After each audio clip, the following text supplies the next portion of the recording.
আমি একদমই বলতে চাচ্ছি না, কারণ হচ্ছে এটা একটা সারপ্রাইজ হিসাবেই রাখতে চাই। I think director feels the same. যেহেতু সিনেমাটার প্রমোশনের লোভ, মানে আসতে পারে লোভটা সামলাতে পারিনি দেখে আমি এখানে এসেছি। ঈদে উৎসব আসছে, উৎসব আসলে উৎসবের মতোই হচ্ছে। সবাই পরিবার নিয়ে ছবিটা দেখতে হবে, কারণ পরিবার ছাড়া দেখা নিষেধ। আর এখানে যারা কাস্টিং আছে, আম, আমার জন্য এটা বড় একটা ব্লেসিং যে I could share the screen with এরকম এত বড় বড় মানুষ। তো আমার মনে হয় যে এটা আমার জন্য বড় একটা এক্সপিরিয়েন্স ছিল, খুবই ওভারওয়েলমিং ছিল। অ্যান্ড আমি বলবো যে সিনিয়র আর্টিস্টদের সাথে কাজ করা আম, খুবই আরামের।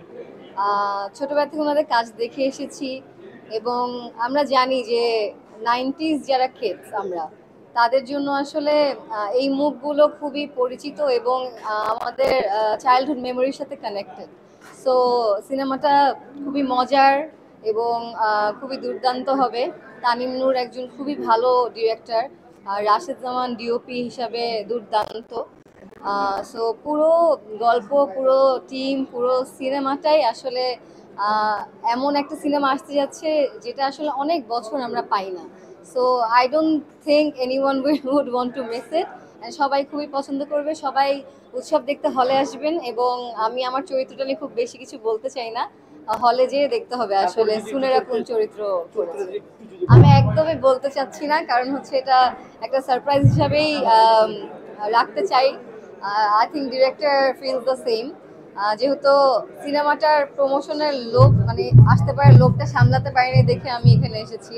বাট আমি চাচ্ছিলাম যে হলে যে সবাই দেখুক।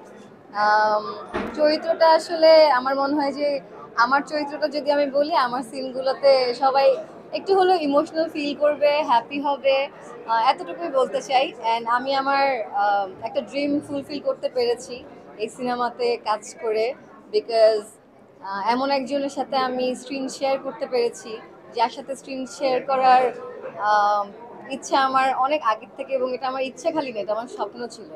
সো হ্যাঁ, একটা স্বপ্ন পূরণ হয়েছে। আপনি সব ভাগাভাগি আর্টিস্টের সাথে কাজ করেছেন এটাতে। অনেক সময় শুটিং অনেক মজার কিছু হয়। আপনি এরকম কি একটা ক্ষেত্রে যেমন পুরো শুটিংটাই মানে মজার এক্সপিরিয়েন্স ছিল। এখানে আসলে শুটিং শুটিং টাইপের মনে হয়নি, পুরোটা উৎসবই মনে হয়েছে আমার কাছে।